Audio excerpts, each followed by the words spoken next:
My test. 1, 2, 3. Magandang umaga po. Okay. Bago po tayo magsimula, malalangin po tayo. Mahal namin Ama na mahabagin at pagpapala, salamat po sa pagligtas namin mula sa kasalanan at pagkawasak.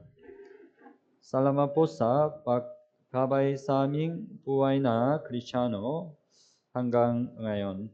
Salamat po sa pagbigay mo sa amin ng dakilang pagkakataon na mag-aral ang salita ng Diyos. Hiniling po namin na buksan mo ang aming puso at tainga sa salita ng Diyos.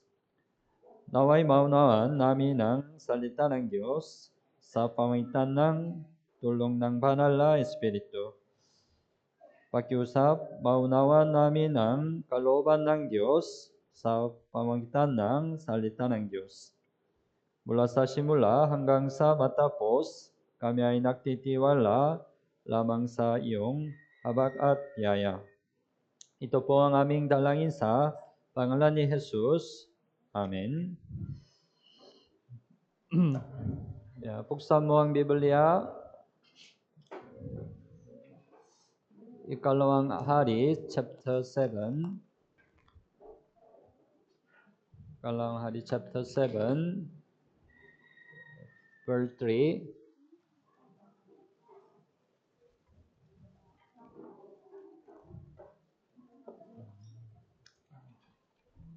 Verse 3 hanggang 10. Verse 3 hanggang 10. Chapter 7, 3 hanggang 10. Medyo long. Can you read it? Okay. Babasahin ko po ito. Verse 3. Noon ay mayroong 4 na kitungin sa pasukan ng pintuang bayan at kanilang sinabi sa isa't isa, bakit nauupo tayo rito hanggang sa tayo'y mamatay?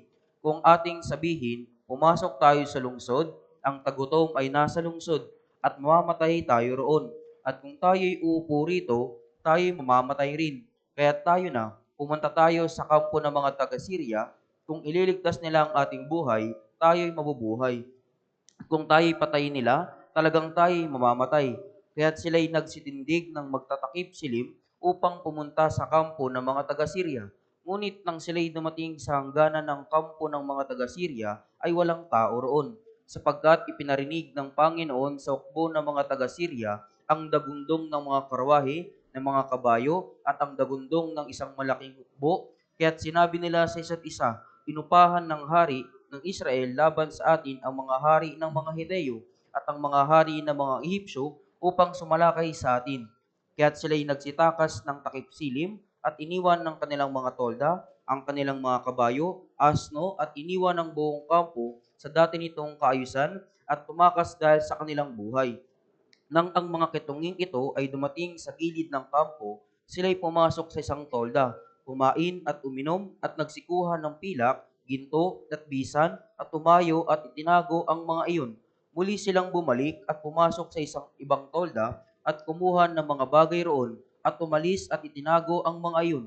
Pagkatapos ay sinabi nila sa isa't isa, hindi tama ang ginagawa natin. Ang araw na ito ay araw ng mabuting balita. Kung tayo'y mananahimik at maghihintay ng liwanag sa kinumagahan, parusa ang aabot sa atin. Tayo na ngayon, umalis na tayo at ating sabihin sa sambahayan ng hari. Verse 10, kaya't sila'y umalis at tinawag ang mga bantay pinto ng lungsod at kanilang sinabi sa kanila, kami ay pumunta sa kampo ng mga taga-Syria, ngunit walang taong makikita o maririnig doon, liban sa mga nakataling kabayo, mga nakataling asno at ang mga tolda sa dati nilang kaayusan. Okay. Sa kasalukuyan, nabubuhay tayo sa panahon kung saan natutupad ang mga tanda ng katapusan ng panahon. Tama ba? Kaya sa mga araw na ito, kailangan tayong magising at mas magsikap sa pagpapahayag ng ebanghelyo. Yeah. Especially as you know, this month we have First Grand Bible Seminar. Higit sa lahat, gaya po ng inyong nalaman sa buong ito, meron po tayong kauna-unahang Grand Bible Seminar sa taong ito. Especially this time, right?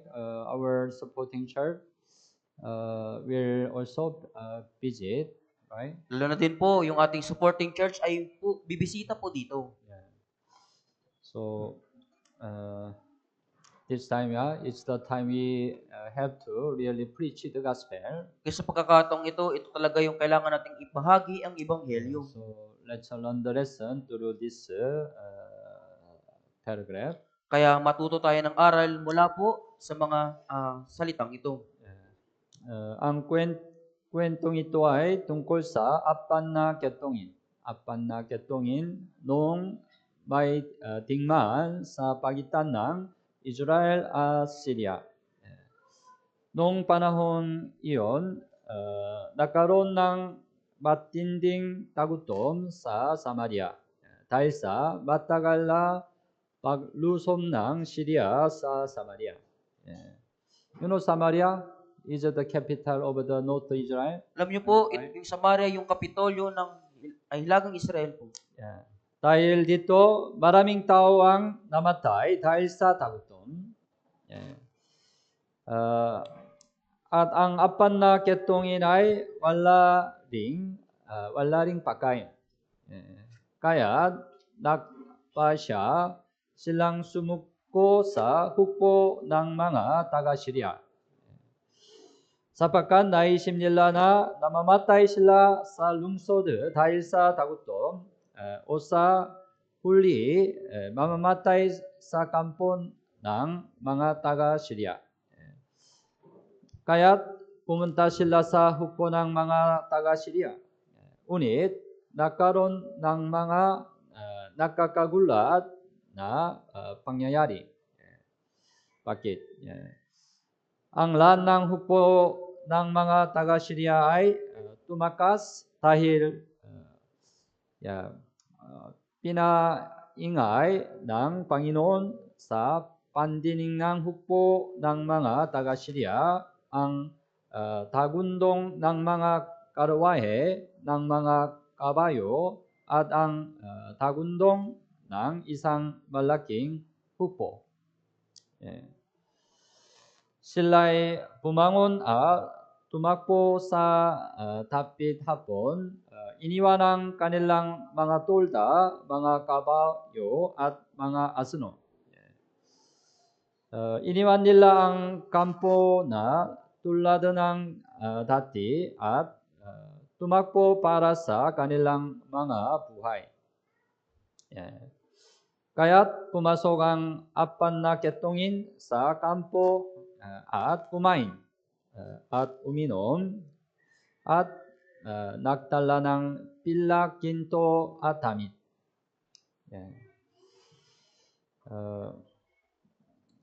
Maybe they are so hungry, right? They eat a lot of food, right? Dahil sa sobrang gutom po nila, kumain po sila ng maraming pagkain. Pagkatapos nilang kumain at nabusog, bumalik ang kanilang katinuan.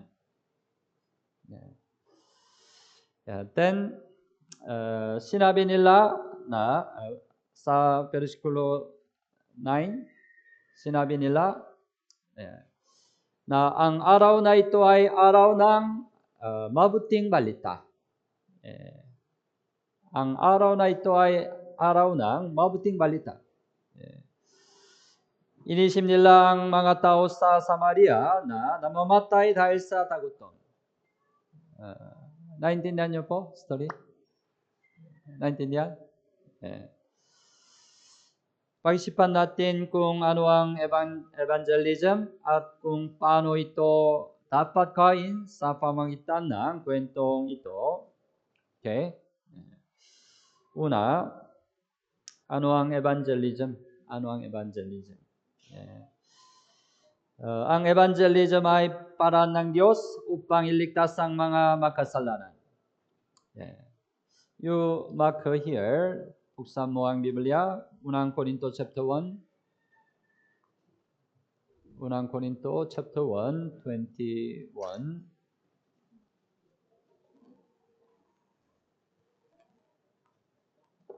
Unang Korinto chapter 1, 21.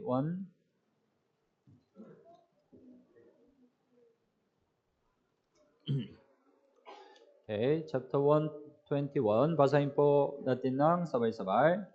Sapagkat yamang sa karunungan ng Diyos ay hindi nakilala ng sanlibutan ang Diyos pamagitan ng karunungan nito ay kinalugdan ng Diyos na iligtas ang mga sumasampalataya sa magitan ng kahangalan ng pangangaral. Sapagkat yamang sa karunungan ng Diyos ay hindi nakilala ng sanlibutan ng Diyos sa pamagitan ng karunungan nito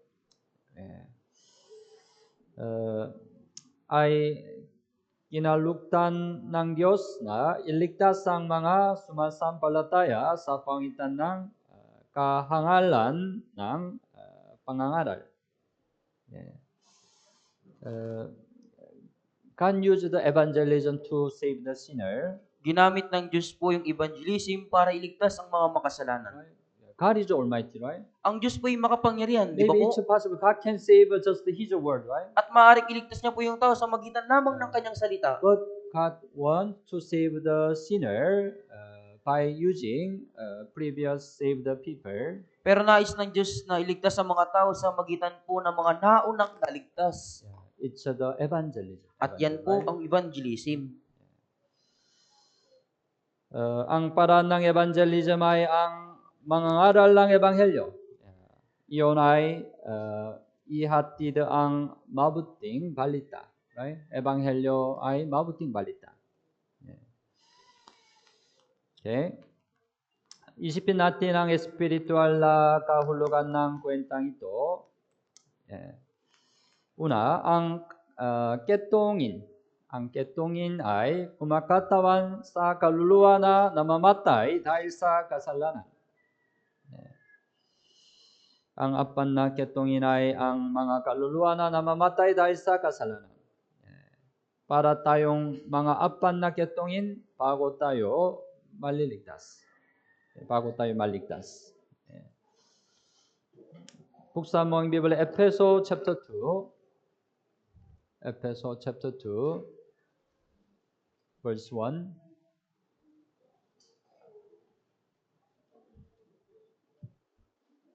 Efeso chapter 2, verse 1. Okay, basahin po natin ng sabay-sabay. Kayo nooy mga patay sa inyong mga pagsalangsang at mga kasalanan. Right? We are also spiritually dead because of our sin, right? Tayo din po spiritual na mga patay dahil po sa kasalanan. Before we get the salvation, right? Bago po tayo maligtas. That's why the four leprous men, they symbolize our situation before we got the salvation. Yung apat na kitungin po, sinisimbolo po nito yung ating kalagayan bago tayo maligtas. Okay? Ang pinaka kailangan ng ketongin ay ano po? Pagkain, right? Ang pinakakailangan ng namamatay na kaluluwa ay ano? Ang ebanghelyo. Ebanghelyo, right? By the grace of God, we could hear the true gospel, right? Sa biyaya po ng Diyos, napakinggan po natin ang tunay na ebanghelyo, di ba po? That's why we could be saved. Kaya nga po tayo ay We naligtas. could be born again. Tayo po ay naipanganak muli. Our dead spirit, because of sin, were alive, right? Yung ating patay na espiritu dahil sa kasalanan ay muli pong nabuhay. Because of the gospel, right? We could be saved, right? Dahil po sa ebanghelyo, kaya tayo po ay naligtas. Ngunit darating ang panahon na hindi na tayo makakarinig ng tunay na salita. Amos, buksan mo ang Biblia. Amos chapter 8.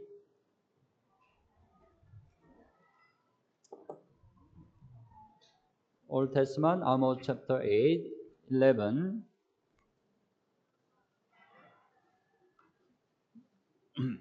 Amos.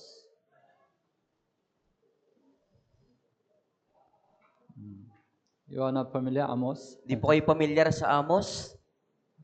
That's why we sing the Bible song, right? We sing a Bible song. Kaya kinakanta po natin yung Bible song po, di ba? If you memorize the song, you can easily find it. Kung kabisado nyo po yun, madali nyo po itong matatagpuan. Amos chapter 8, 11. Basahin po natin ng sabay-sabay. Ang mga araw ay dumarating, sabi ng Panginoong Diyos, na ako'y magpapasapit ng tagutom sa lupain, hindi tagutom sa tinapay o pagkauhaw sa tubig, kundi sa pakikinig sa mga salita ng Panginoon. Someday, this time will come. Balang araw, darating po yung araw na ito. Kundi sa pakikinig sa mga salita ng Panginoon. Kailan nangyari? It's the time, right? We can still hear the truth, the word of God, right? Ito yung panahon po, di ba, na napapakinggan pa rin natin yung tunay na salita ng Diyos. Someday, as we know, right, Jesus will come again. Balang araw, gaya ng ating nalalaman, muling darating po si Jesus. What will happen when He comes again? Ano po yung mangyari kapag siya ay muling dumating? He bring church. Kukunin niya po yung church. Church is the really saved people, Yung right? church po ito yung mga tunay na taong ligtas. Right? Then unsaved people will be left on the earth. At yung mga hindi ligtas po ay may iwan sa lupa. Then no more church on the earth, right? Kung gayon, wala na pong church sa mundong ito. No more works of the Holy Spirit, right? Wala na rin pong pagkilos pa ng Holy So at that Spirit. time, people search the word of God. Kaya sa pagkakataong yung mga tao, maghahanap sila ng salita ng Diyos. They cannot hear truth, the word of God, Pero hindi na po nila mapapakinggan yung tunay na salita ng Diyos. right? Nobody will be saved. Wala na pong sino mang maliligtas. But until now, right? We can hear the truth, the word of God. Pero hanggang ngayon po, napapakinggan pa rin natin yung tunay na Because salita ng there Diyos. is still works of the Holy Spirit, right? Dahil meron pa rin pong pagkilos ng Espiritu Santo. Yeah. Ang pinaka-importanteng bagay para sa apat ng ketungin ay pagkain. Gayon din, ang pinaka-importanteng bagay para sa mga namamatay na kaluluwa ay ang Ebanghelyo ni Hesus Kristo. Na po ba? Ang Ebanghelyo ay may kapangyarihang muling buhay ng mga patay na kaluluwa. Buksan mo ang Biblia, Roman chapter 1, 16.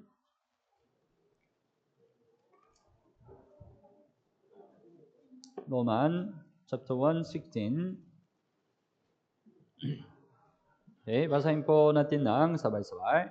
Sapagkat hindi ko ikinahihiya ang Ebanghelyo, sapagkat ito ang kapangyarihan ng Diyos para sa kaligtasan ng bawat sumasampalataya, unay sa Hudyo at gayon din sa Griego. Hindi ko ikinahiya ang Ebanghelyo. Tama?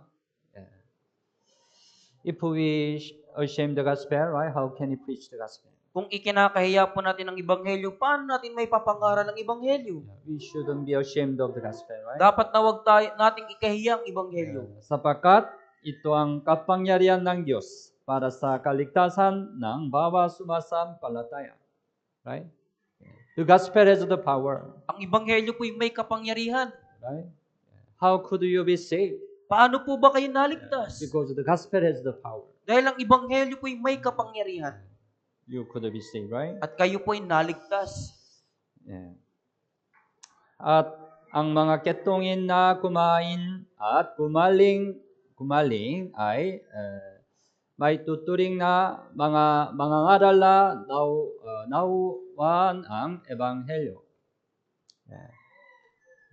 Right, ketungin, right? Apat ketungin already ate a lot of food, right? Yung apat na kitungin, marami na po sila nakain, di ba po? They were already saved, right? At sila po ay ligtas na. Yeah. And they have the good news, right? At meron din po silang maputing balita. That's why they became evangelists now. Kaya ngayon sila na po yung naging mga ngaral. Originally, they were sinner who will die. Sa katunayan, sila po yung makasalanang But mamamatay. now they become evangelists. Pero ngayon sila po'y naging mangangaral. We became evangelists, right? Tayo din po'y naging mangangaral. Because we have the good news. Dahil meron po tayong mabuting balita. Ang mabuting balita ay ang ebanghelyo. Sabi ng apat na ketongin, right? Ang araw na ito ay araw ng mabuting balita.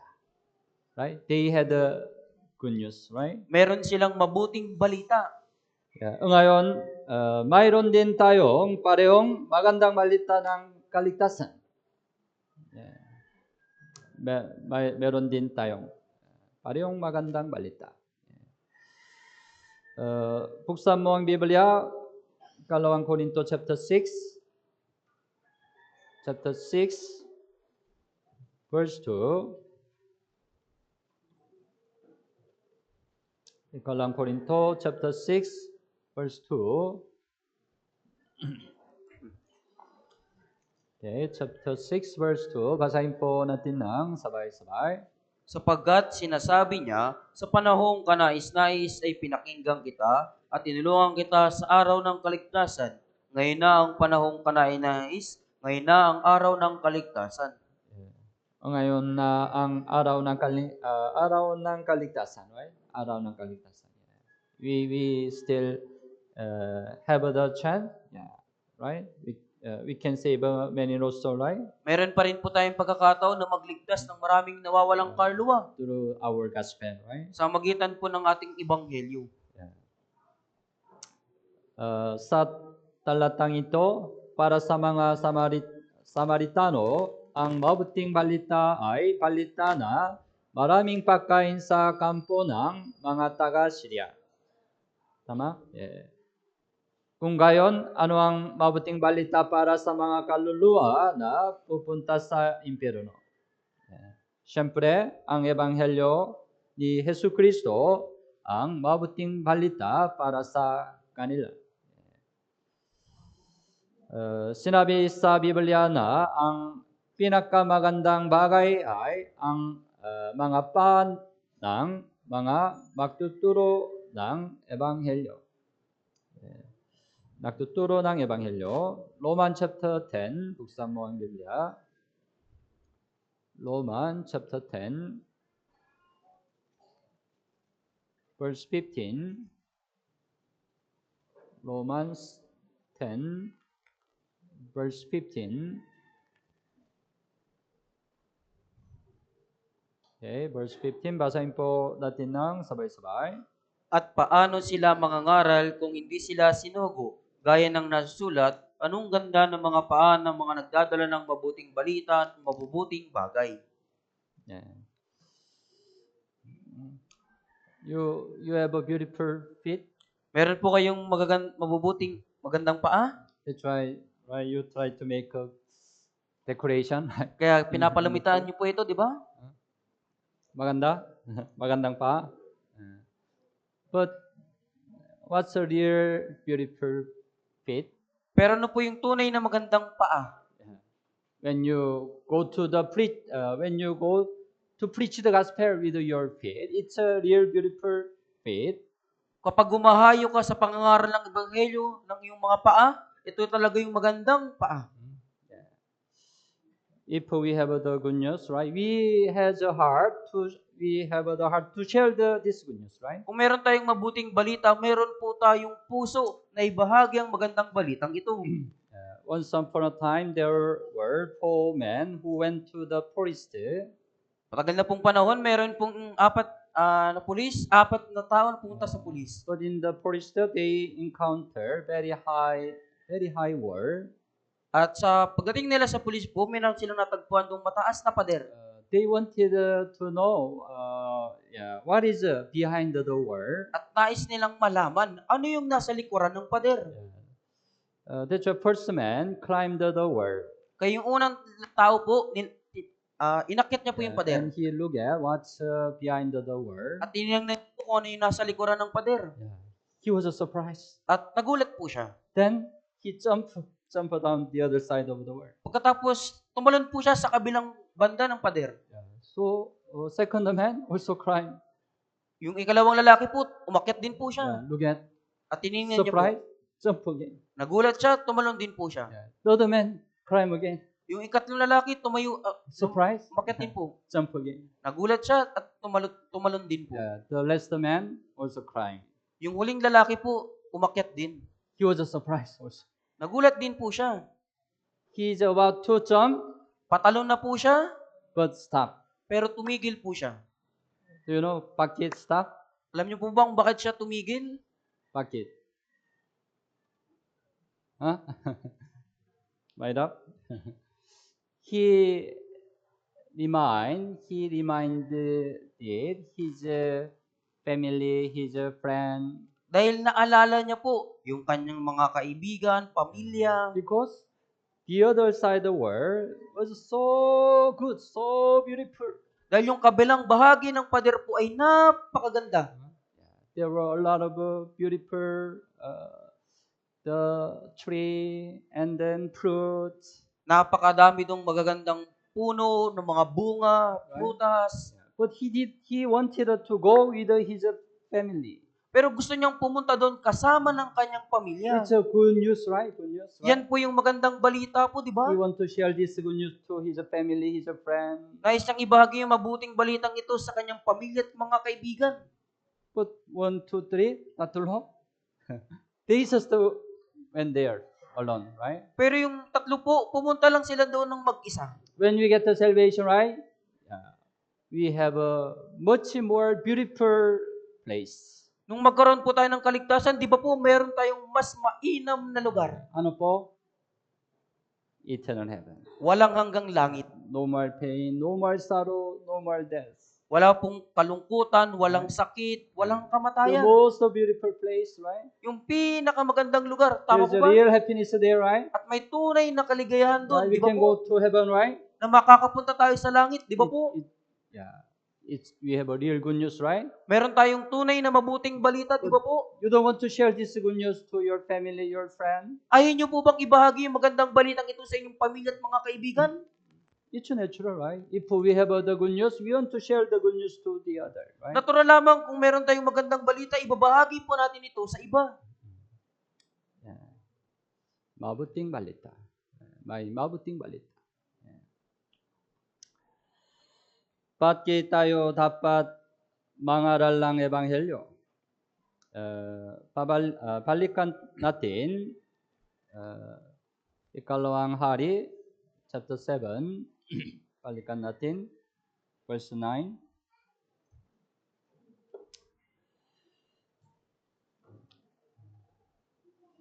Sinabi nila, verse 9, hindi tama ang ginagawa natin. Right? Hindi tama ang ginagawa natin. We have this good news, but we don't share this good news. It's not doing right. Mayroon tayong mabuting balita pero hindi natin ito binabahagi. Hindi tama yung ginagawa natin. Sinabi nila. Kailangan nating matutunan ang saloobin ng pangangaral ng Ebanghelyo mula sa apat na ketungin. Matapos mapuno ng apat na ketungin ang kanilang mga tiyan, napatanto nilang hindi mabuti kung sila'y mananahimik. Dahil ang lahat ng Samaritano ay namamatay sa gutom. Tama ba? Kung tayo na nakakaalam at naniniwala sa Ebanghelyo ay hindi nangangaral nito, ito ay hindi nararapat. Verse 9, versikulo 9, sinabi nila kung tayo'y mananahimik. Kung tayo'y mananahimik. Kung alam mo ang mabuting balita, huwag kang manahimik at sabihin mo ito.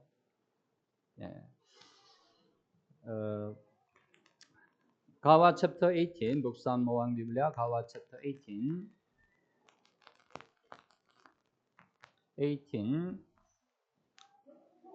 verse 9 and verse 10, 9 and 10. That is Kawa chapter 18, 9 and 10. 9 and 10, okay. Basahin po natin ng sabay-sabay. Isang gabi, sinabi ng Panginoon kay Pablo sa isang pangitain, huwag kang matakot, kundi magsalita ka at huwag kang tumahimik, sapagkat ako'y kasama mo at walang taong gagalaw sa iyo upang saktan ka, sapagkat marami akong tao sa lungsod na ito. Apostle, he was confined because of the gospel, right? Si Apostol Pablo po ay nakulong dahil po sa It Ebanghelyo was a difficult situation, right? at siya po ay nasa mahirap na kalagayan. Maybe he could fear that situation. At marahil pwede siyang matakot po sa sitwasyong iyon. Yeah. Then the Lord appeared to him, Pagkatapos nagpakita ang Panginoon sa kanya, strengthened him, right? pinalakas po siya.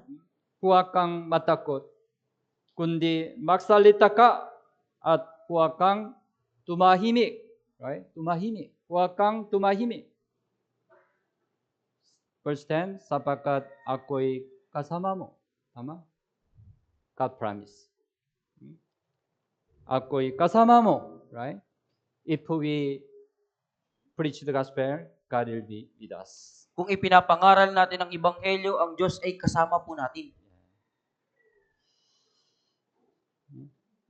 Kung tayo'y mananahimik, hindi tama ang ginagawa natin.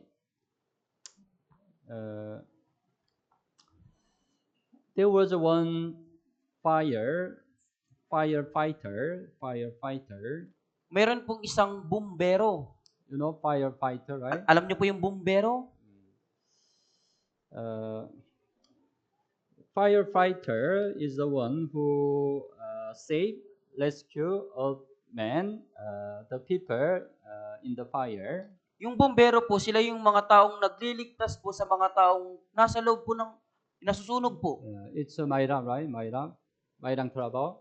Yeah. And it's very dangerous, right? At napakamapanganib po yun. That's why the nation provide all his need. Kaya yung bansa po, siya yung nagbibigay ng lahat niyang pangangailangan. And the nation provide all the equipment to save the people. At yung bansa po, yung nagbibigay ng lahat ng pangangailangan po, kagamitan para magligtas ng mga tao. And provide the sufficient reward. At nagbibigay rin po ng mga sapat na gantimpala. But the firefighter was very unfaithful in his work. Pero yung bomberong ito, hindi po siya tapat sa kanyang trabaho. One day, Isang araw, 30% died because he didn't go to the fireplace by his laziness. 3 tao po yung namatay dahil hindi siya pumunta doon sa sunog dahil sa kanyang katamaran. He slept full day. Siya ay natulog ng buong maghapon. One day, one person died by burning because he annoyed. He has to walk very long corridor.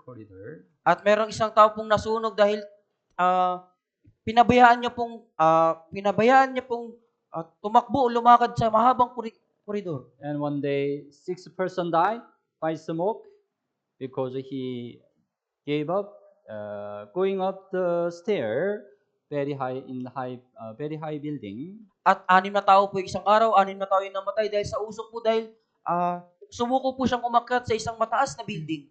Record of his work were filled with this kind of unfaithfulness. Yung record ng kanyang mga trabaho po ay napuno ng ganitong hindi katapatan. He's really unfaithful, right? Hindi niya po tapat. Who is this man? Sino po yung taong ito? Who is this man? Sino po yung taong ito? David was a great king of Israel, right? Alam niyo po, di ba si David yung dakilang hari ng Israel? But he had also mistake, right? Pero meron din po siyang pagkakamali, di ba po? He committed adultery. Nakagawa siya ng pangangalan niya.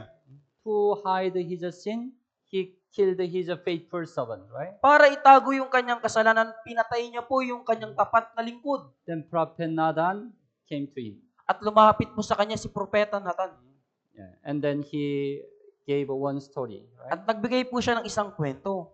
One rich man has a lot of the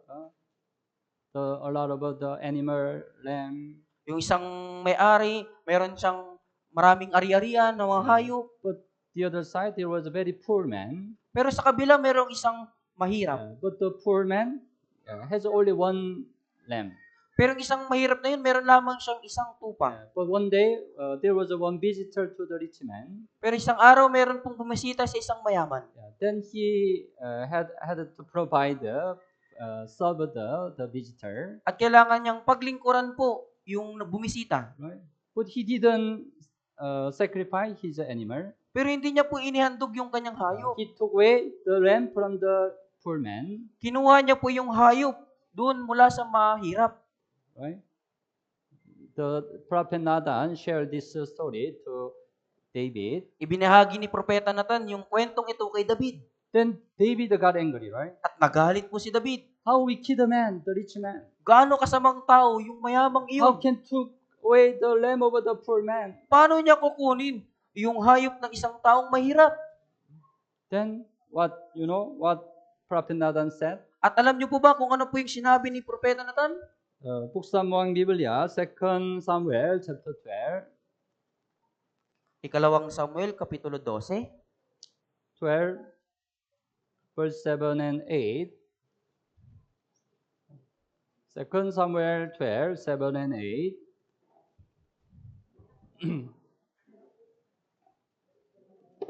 Okay. Basahin po natin ng sabay-sabay. Ikaw, sinabi ni Nathan kay David, ikaw ang lalaking iyon. Ganito ang sabi ng Panginoon, ang Diyos ng Israel, binuhusan kita ng langis upang maging hari ng Israel at iniligtas kita sa kamay ni Saul. Ibinigay ko sa iyo ang bahay na iyong Panginoon, ang mga asawa ng iyong Panginoon sa iyong kandungan, at ang sambahayan ng Israel at ng Juda, at kung ito ay maliit pa, ay daragdagan pa kita ng higit. Yes. Sinabi ni Nathan kay David, right? Ikaw ang lalaking yun. The rich man, you are the rich man. Ikaw yung taong mayaman. Right? Prophet Nathan point out the sin of David, right? At pinunto po ni Propeta Nathan yung pagkakamali, kasalanan ni David. Yeah, maybe God can say us same way. Marahil, sa ganitong paraan din po yung sasabihin sa atin ng Panginoon. Who are the faithful, unfaithful firefighter? Sino ang hindi tapat na bumbero? Yeah. If we don't preach the gospel, Kung we hindi, are the men. We are the men. kung hindi natin ipinapangaral ang Ebanghelyo, tayo po ang taong iyon. Right? Yeah. Ito ang kasalukuyan nating estado na hindi nangangaral ng Ebanghelyo sa mga nawawalang kaluluwa sa paligid natin. Yeah. Ang papel ng isang mangangaral na naliligtas ng mga kaluluwa ay mas mahalaga kaysa sa isang bumbero na naliligtas ng physical na buhay. Tama po ba? Right? To save the firefighter, save the physical body, right? Yung bumbero po ang inililigtas niya, physical na katawan. But after saving the physical body, they die again, right? Pero pagkatapos niyang mailigtas mula sa physical na kamatayan, mamamatay po ulit yun. As a saved Christian, what we are doing? Pero bilang mga taong ligtas na Kristiyano, ano yung ginagawa po natin? We save the lost soul from the eternal hell, right? Inililigtas natin yung mga kaluluwa mula sa wala hanggang Then they impyerno. get the eternal life, right? At magkakaroon sila ng buhay na walang hanggan. Our work much greater than the works of the firefighter, right? Yung ating trabaho po ay mas dakila pa kaysa sa trabaho ng bumbero. Maaari nating iligtas ang mga kaluluwa mula sa impyerno sa pangitan ng pangangaral ng mabuting balita. Kaikan, buksan mo ang Biblia, Kaikan chapter 24, verse 11 and 12. Kaikan chapter 24, 11 and 12.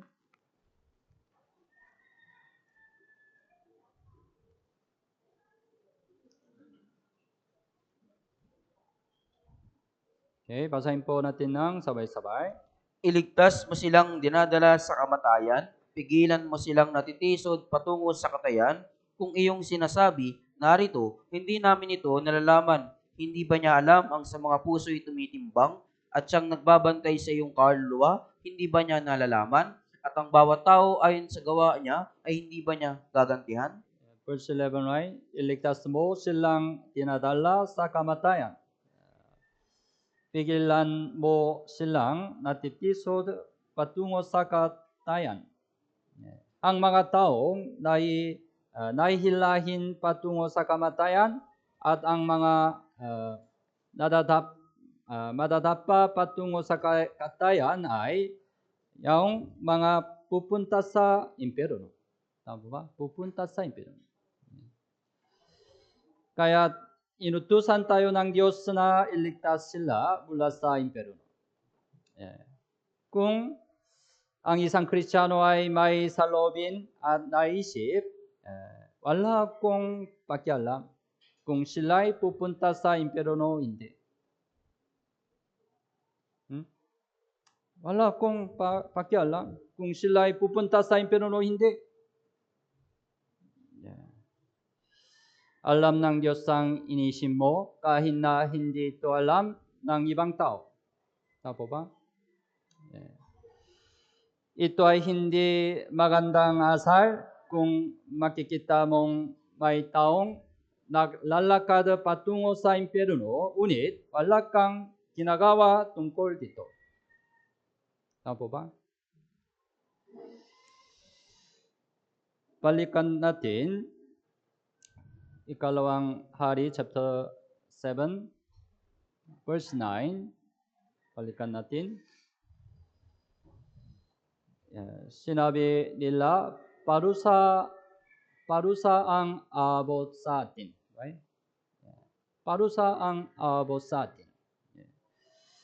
May mga responsibilidad tayo kung hindi tayo nangangaral ng Ebanghelyo. Naisip ng apat na ketongin na sila'y parurusahan kung hindi nila ipapahayag ang magandang balita sa mga Samaritano. Dapat din tayong mag-isip na parang kanila. Tatanungin tayo ng Diyos tungkol sa ating responsibilidad kung hindi tayo nangangaral ng Ebanghelyo. Buksan mo ang Biblia, Unang Korinto chapter 9. Unang Korinto chapter 9.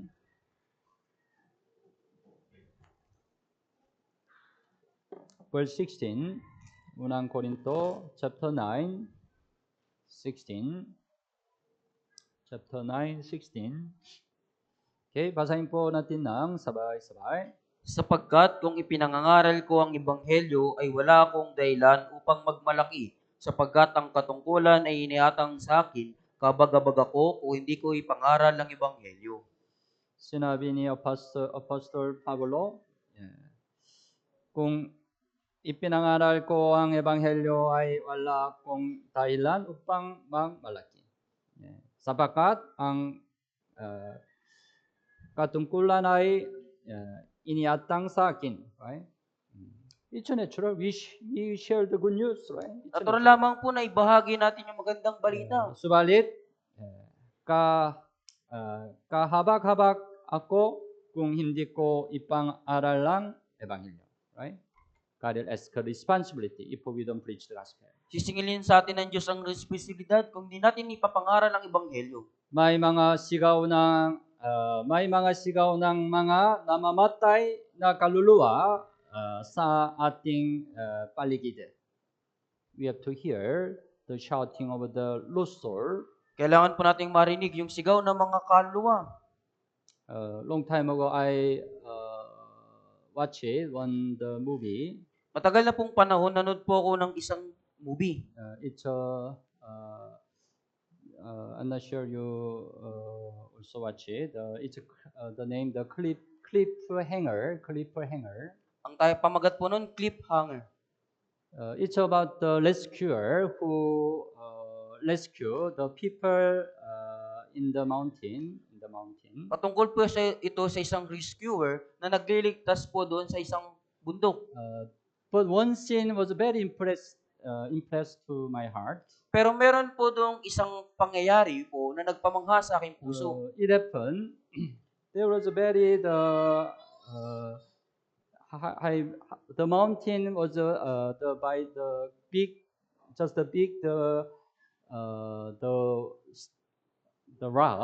big rock. The mountain made by the big rock, very high mountain. At yung bundok na yun ay nabuo dahil po sa napakalaking bato. Yeah. Then there is also the other side. At sa kabilang banda po, It's almost 1,000 meter. ito po ay halos 1,000 metro. But one woman was the dangerous situation. Pero isang- Climbed here, but confined, cannot be saved. Pero yung isang babae po yung umakyat dito at hindi po siya nakaalis dito kaya siya ay nasa mapanganib So na sitwasyon. rescuer arrived here to save the woman. Kaya yung rescuer po ay dumating dito para iligtas yung babae. And then he put the rope to save her from here. At naglagay po siya dito ng tali o lubid para iligtas po So siya. she tried to cross through this loop. Kaya sinubukan niya pong tumawid sa magitan po ng lubid na ito. And then the rescuer tried to bring her. At sinubukan din po siyang kunin o dalhin ng But rescuer. unfortunately, the woman slipped. Pero sa kasamang palad po, Slippery. nadulas po yung babae. She was about to fall down. At siya po ay mahuhulog na. Then the rescuer hold on her hands. At hinawakan ng rescuer yung kanyang kamay. I thought it's a movie. At sa tingin ko, yun po ay isang pelikula. That's why I expected happy ending. Kaya ang inaasahan ko, happy ending. Maybe the rescuer will save the woman. Marililigtas ng rescuer yung babaeng iyon.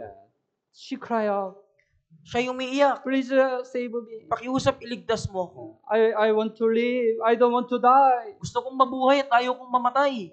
But gradually, the hands slip. Pero unti-unti po yung kamay po ay nadudulas. Finally, At sa huli, she fall down. yung babae po ay nahulog. While she fall down, she still cry out, Habang nahuhulog po siya, siya'y umiiyak pa rin. "I don't want to die. Ayoko I don't want to mamatay. die. I want to live." Gusto kong mabuhay. I was shocked, Ako ay nagulat po. even though it was a movie. Kahit na yan po ay isang pelikula. Then I felt it's the crying over the lost soul. At maramdaman ko po ito yung pag-iyak ng mga nawawalang kaluluwa. There are many lost souls who are crying. Napakarami pong kaluluwang umiiyak. Please save me. Pakiusap, iligtas mo I don't ako. want to go to eternal. Ayaw kong mapunta sa walang hanggang impyerno. There are many lost souls who are crying. Opo, napakaraming nawawalang kaluluwang umiiyak. We have to hear their crying. Kailangan nating marinig yung kanilang mga pag-iyak. We have the good news, right? Meron tayong mabuting balita, di ba We po? can save them through our good news. May liligtas natin sila sa magitan ng ating mabuting balita. So, this week, you try to hear the crying of the lost soul. Kaya sa linggo ito, subukan nyo pong pakinggan yung iyak o daing ng mga kaluluwa. They look so stubborn, Mukha po silang matitigas. right? They look so don't have interest, At para bang hindi po sila interesado. but their soul cry out.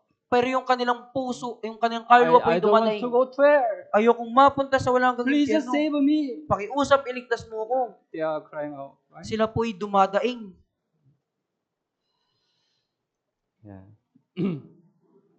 And we think about how to evangelize. Pag-isipan po natin, paano po tayong mag-evangelize? Huwag magpatumpik-tumpik. Balikan natin, Ikalawang Hari, chapter 7, verse 9. Ikalawang Hari, chapter 7, verse 9. Sinabi nila, kung tayo'y mananahimik at maghihintay ng liwanag sa kinaumagahan. Okay? Ang apat na ketong inay maring naisin na ipagpaliban na lang hanggang bukas dahil huli na ngayon. Right? Because when they arrive there, it's already rain now, right? Dahil yung pagdating po nila doon ay magagabi na po. Yeah, they could eat a lot of food, At right? marami na po silang nakain. Yeah, they are happy. Masaya na po sila. Yeah. But they remind the people who are dying in the famine in Samaria, right? Pero naalala po nila yung mga taong namamatay dahil sa gutom sa Samaria. But they can have a doubt, right? It's a today. It's better we go tomorrow. Pero kung magkakaroon sila ng ganitong puso, late na. Tomorrow Bukas morning na lang. we can go. Bukas na lang tayo pumunta. Deliver this good news. Bukas na lang natin ibahagi yung magandang balitang ito. But what happened if they go tomorrow morning? What happened that night? Kung pumunta sila ng kinaumagahan po, ano yung mangyayari ng gabing iyon? That night, some people would die by famine, right? Ng gabing iyon, may mga tao pong mamamatay sa gutom. Tama po ba? If they go tomorrow morning, that night, many people will die by famine, right? Kung sila'y pupunta sa kinaumagahan sa gabing iyon, marami pong mamamatay sa gutom. Hindi sila naghintay hanggang bukas. Tama? May masamang pita ng tamado ng katawan. Tama? Tamado ng katawan.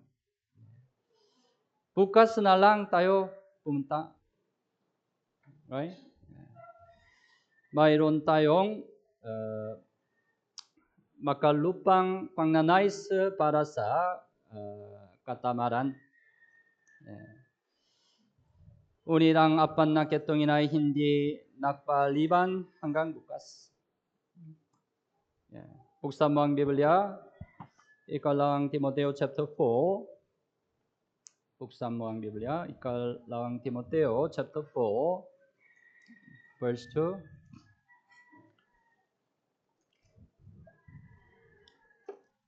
Ikalawang Timoteo chapter 4, verse 2. Okay.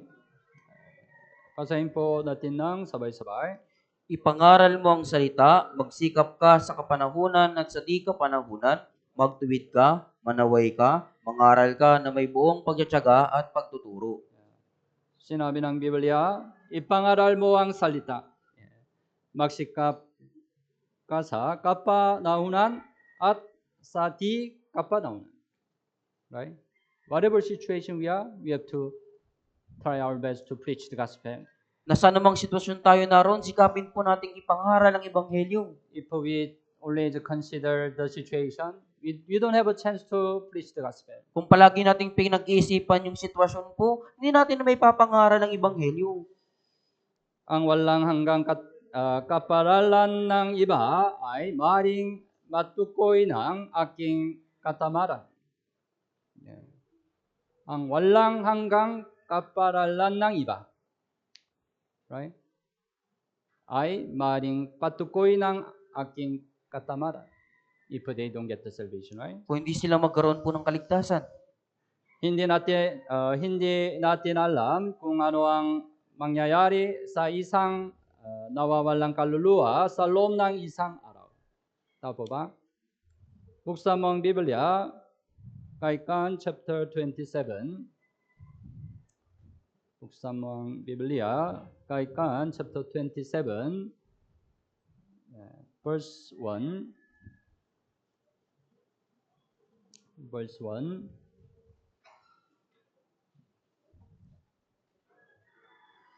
Okay, basahin po natin ng sabay-sabay. Huwag mong ipagyabang ang kinabukasan sapagkat hindi mo alam kung ano ang dadalhin ng isang araw. Hindi mo alam kung ano ang dadalhin ng isang araw. Right? Tomorrow is not ours. Ang bukas ay hindi po sa atin. We don't know what will happen tomorrow. Hindi natin nalalaman kung ano yung magaganap bukas. First, right? We don't know what will happen to me tomorrow. Una, hindi ko nalalaman kung ano yung magaganap sa akin bukas. We cannot assure we are still alive tomorrow, right? Hindi natin natitiyak kung buhay pa tayo bukas. Even we can die, right? Pwede po tayong mamatay We can po. die at any time, right? Pwede tayong mamatay anumang oras. Second, Ikalawa, we don't know what will happen to the people who are not saved tomorrow. hindi natin nalalaman kung ano yung mangyayari sa mga taong hindi ligtas bukas. Today they are right, but it can happen. Tomorrow they can die. Ngayon, buhay pa sila, pero bukas maaring mangyaring patay na po sila. Right? We experience, right? Sometimes some people suddenly passed away. Danas na po natin ito, minsan po may mga biglaang taong namamatay po. It happened, right? Nangyayari po yan, di ba po? And also, we don't know when our Lord comes again. At gayon din po, hindi natin nalalaman kung kailan muling darating ang ating Panginoon. But it's sure, Jesus' second coming is really near our time, right? Pero sigurado po na malapit na po yung ikalawang pagdating ni Jesus sa ating panahon. Hindi mo alam kung ano ang dadalhin ng isang araw. So we shouldn't delay our evangelism. Kaya wag po nating ipagpaliban ang ating evangelism. So this coming Bible seminar, don't delay, don't delay. Kaya ngayong Grand Bible Seminar, wag niyo pong ipagpaliban. You try to evangelize. Subukan mo pong mag-evangelize.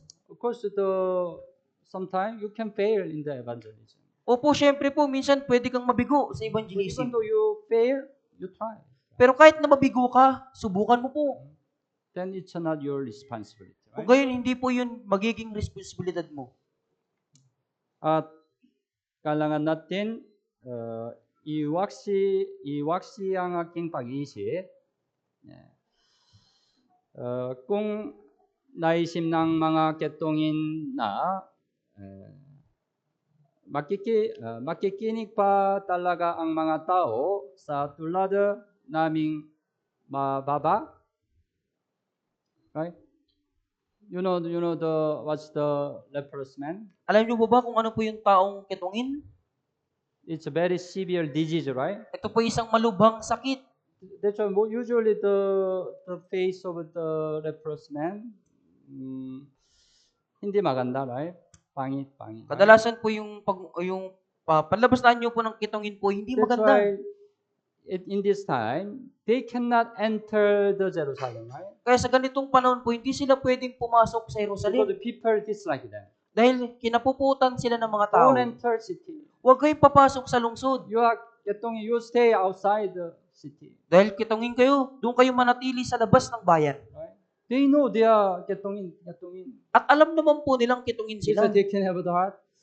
Even I go there, Samaria, they will ignore us. Kaya pwede silang magkaroon ng puso na kahit pumunta tayo sa Samaria, tatanggihan nila tayo. You are getongin. Why you are here? Ketongin ka, bakit ka nandito? Go away. Umalis ka. Right? People will say like that. Ganun po yung sasabihin ng mga tao, di ba po? That's right. Maybe they don't want to go there, right? Kaya marahil ayaw din nilang magpunta doon. They will ignore us. Dahil tatanggihan nila tayo. But they cast away their own thoughts. Pero, tinalikuran nila yung kanilang mga pag-isip. They just look at the people who are dying in famine in Samaria. Tininan lamang nila po yung mga taong mamamatay sa Samaria. Maybe they forgot they are getongin. At marahil nakalimutan po nilang sila ketongin. They just want to save the people in Samaria Nais lang nilang iligtas yung mga taga-Samaria. because they had good news. Dahil meron po silang mabuting balita. Hindi tapat paniwala ng aking mga inisip at karanasan. When we evangelize, don't rely on our own thought. Kapag nag-evangelize tayo, huwag tayo magtiwala sa ating sariling pagkaisipan. Buksan mo ang Biblia kay Kan chapter 3. Kay Kan chapter 3, verse 5. Chapter 3, verse 5. Chapter 3, verse 5. Okay. Basahin po natin ng sabay-sabay. Sa Panginoon ay buong puso kang magtiwala at huwag kang manalig sa sarili mong pangunawa. Huwag kang manalig sa sarili mong pangunawa. Right? Tapan natin, sa Panginoon ay buong puso kang magtiwala. Right? Magtiwala.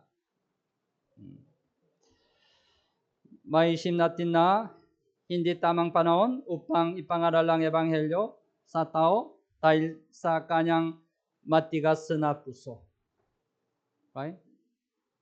when you look at some people, they look so stubborn, right? Kung titingnan natin ilang mga tao po, napakatigas po nila.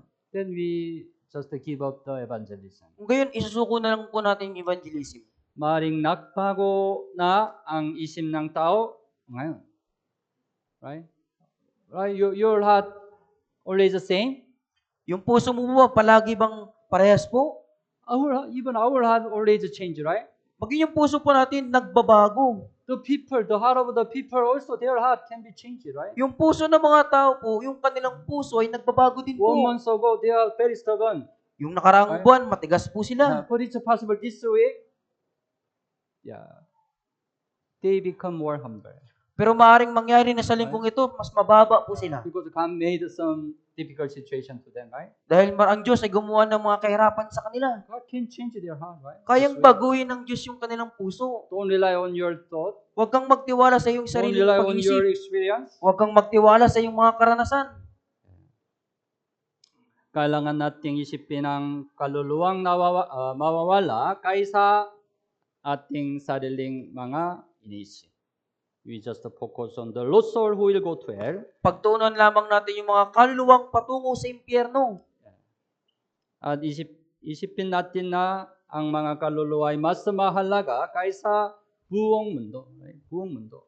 Sinabi ng Biblia, buksan mo ang Biblia, Matthew chapter 16, Matthew 16, verse 26. Matthew 16:26. Okay. Basahin po natin ng sabay-sabay.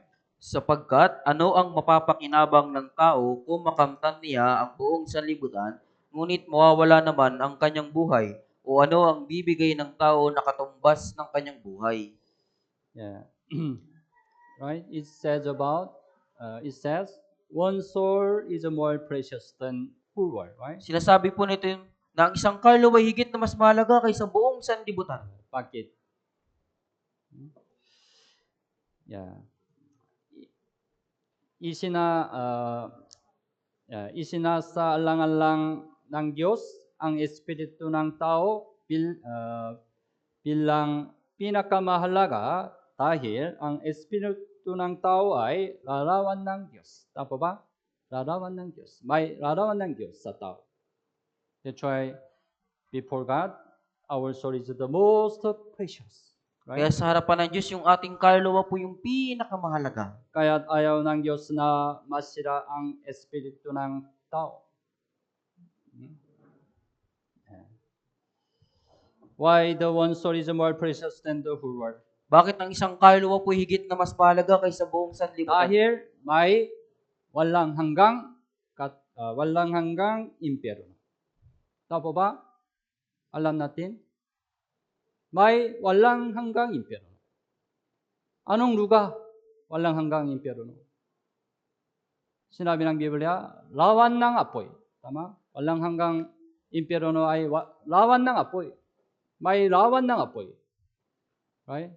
Sinner who is not saved go to the lake of fire. Ang makasalanang hindi maligtas mo, mapupunta sa lawa ng apoy. And the Bible said, hell is the eternal place. At sinasabi ng Biblia, ang impyerno po'y walang hanggang lugar. Right? The Bible is true. Totoo po yung Biblia. Long time ago, the founder of the Salvation Army, William Booth, he said, Matagal na pong panahon, yung founder po ng Salvation Army, si William Booth, he said, if we send the Christian to hell for 1 week, just 1 week, their life would be changed. kung magpapadala tayo ng isang Kristiyano sa impyerno sa loob lang ng isang linggo, yung kanyang buhay ay magbabago. Because the place, hell is a real place, so realistic. Dahil yung impyerno ay talagang totoo. It's a really terrible place. Right? Ito ay talagang kakilakilabot na lugar. That's why the Christian who went to the hell for 1 week, they will devote their life for the gospel. Kaya yung Kristiyanong napunta sa impyerno, pagkatapos po nun, ilalaan niya yung kanyang buhay sa ebanghelyo. of course, we cannot go to hell. Siyempre po, hindi tayo mapupunta sa We are impyerno. already saved, right? Tayo po naligtas na.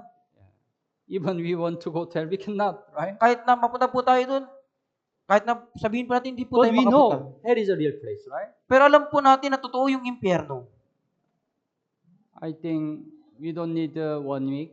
Sa katunayan, sa tingin ko po, hindi natin kailangan ng isang If linggo. we can experience just 5 minute in hell, our life would be changed. Kung maralasan na nga natin ng 5 minuto, magbabago po yung ating buhay. Because there is a eternal hell, one soul is more precious than the whole world. Dahil merong walang hanggang impyerno, yung isang kaluluwa po higit na mas mahalaga kaysa buong Because sanlibutan. one soul has everything in this world, Dahil po yung isang kaluluwa ay higit na mas mahalaga kaysa lahat ng bagay sa mundo. but in the end, he goes to hell. Pero kahit na meron siya ng lahat ng bagay sa mundong ito at mapunta siya sa impyerno, What's the profit, ano po yung pakinabang nun? right? We have to keep in mind there is eternal hell. Kailangan po nating tandaan merong walang hanggang impyerno. That's the reason why we have to preach the gospel. Yan po yung dahilan kung bakit kailangan nating ipangaral ang ebanghelyo. At kailangan natin umasa sa kapangyarihan ng banal na Espiritu. Hindi ko kayang ipangaral ang ebanghelyo sa aking sariling lakas. Kailangan lamang gumalaw ang banal na Espiritu. Kailangan ng taimtim na panalangin. Karaniwan tayong matatakot kapag nangangaral dahil mahina ang ating laman. Tama ba? Kaya kailangan ng taimtim na panalangin upang magpagtagumpayan ang takot. Right? Buksan mo ang Biblia, unang Korinto chapter 2.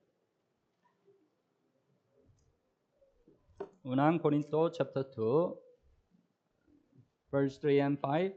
3 hanggang 5. Unang Korinto chapter 2, 3 hanggang 5. Also, basahin po natin ng sabay-sabay. Ako'y nakasama ninyo na may kahinaan, takot at lubhang panginginig. Ang aking pananalita at ang aking pangangaral ay hindi sa pamamagitan ng mapang-akit na mga salita ng karunungan, kundi sa pagpapamalas ng Espiritu at ng kapangyarihan, upang ang inyong pananampalataya ay huwag maging batay sa karunungan ng mga tao, kundi sa kapangyarihan ng Diyos. Sinabi niyo, Pastor Pablo, right? Verse 3, ako'y nakasama ninyo na may kahinaan, takot, at lupang panginginig, right? When we try to preach the gospel, right, we can sometimes we fear, right? Kapag sinusubukan nating magbahagi ng ebanghelyo, minsan nakakaramdam tayo ng takot. We also have a trembling, right? Tayo rin po ay nanginginig. That's why we shouldn't rely on ourselves. Kaya nga po huwag tayong magtitiwala sa ating sarili. We have to remember, Holy Spirit already came to us. Kailangan nating tandaan ng Espiritu Santo po ay dumating na sa So atin. if we rely on the Holy Spirit help us. Kaya kung magtitiwala tayo sa Espiritu Santo, tutulungan tayo ng Espiritu Santo. Because Holy Spirit has the power. Dahil ang Espiritu Santo po ay may kapangyarihan. Holy Spirit will give us the word, what we have to speak. Ang Espiritu Santo ay magbibigay ng mga salitang kailangan nating sabihin. That's why we can boldly preach the gospel. Kaya matapang nating may papangaral ang Ebanghelyo. Rely on the Holy Spirit. Magtiwala po sa Espiritu So Santo. before you go to evangelism, pray to God sincerely. Kaya bago ka humayo sa evangelism, tapat ka munang manalangin sa Diyos. Oh God, I cannot do. O Diyos ko, hindi ko po Please ito open my magagawa. mouth. Pakiusap, buksan mo po Please yung aking give us bibig. strength and the power. Bigyan mo ko ng kalakasan at ng Please kapangyarihan. allow the wisdom. Ipahintulot mo ang karunungan. Then go. Kung gayon, humayo ka po. Holy Spirit help you. Tutulungan ka ng Espiritu Santo. Then your word has the power. Kung gayon yung salita mo, magkakaroon ng kapangyarihan. It can change the heart of the people. Mababago nito yung puso ng mga tao. Our word itself doesn't have any power.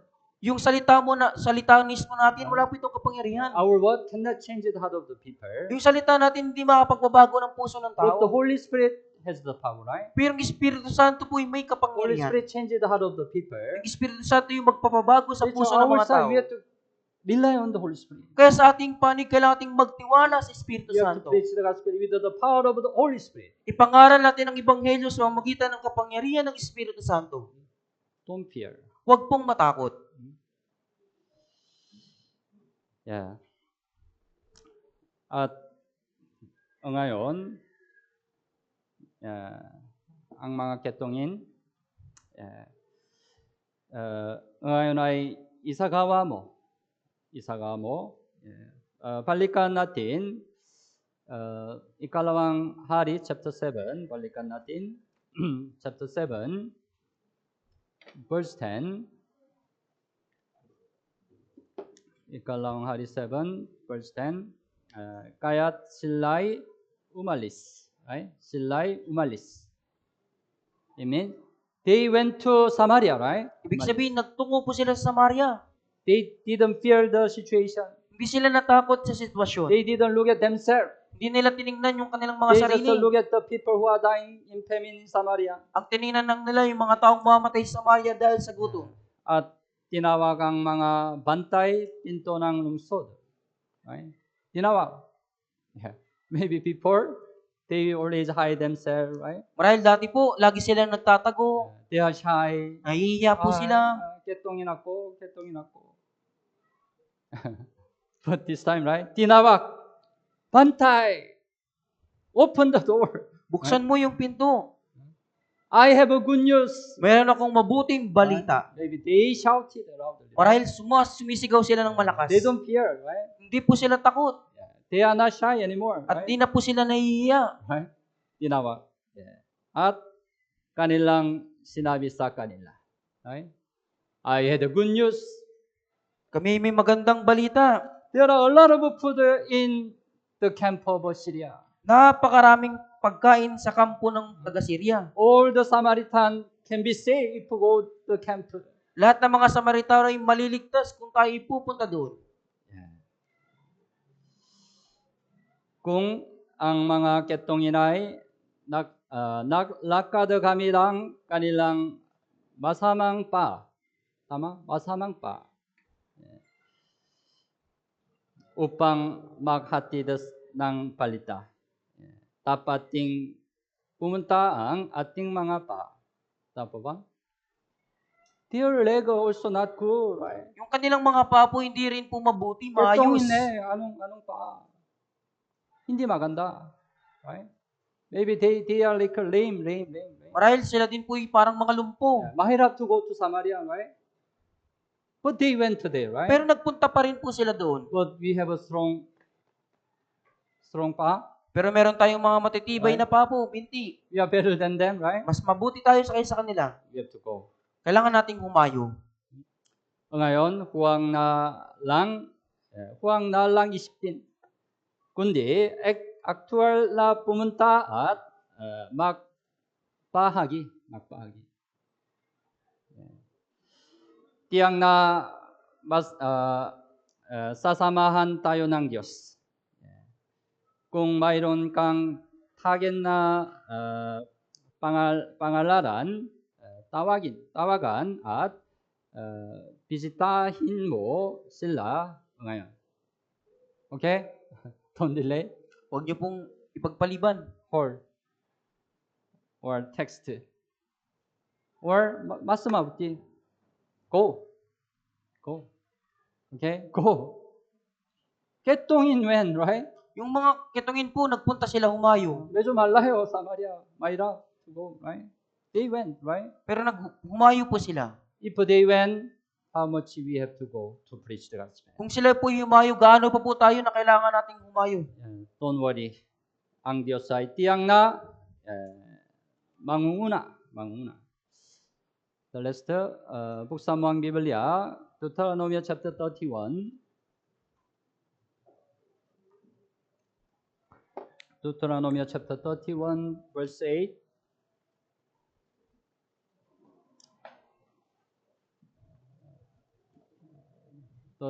verse 8.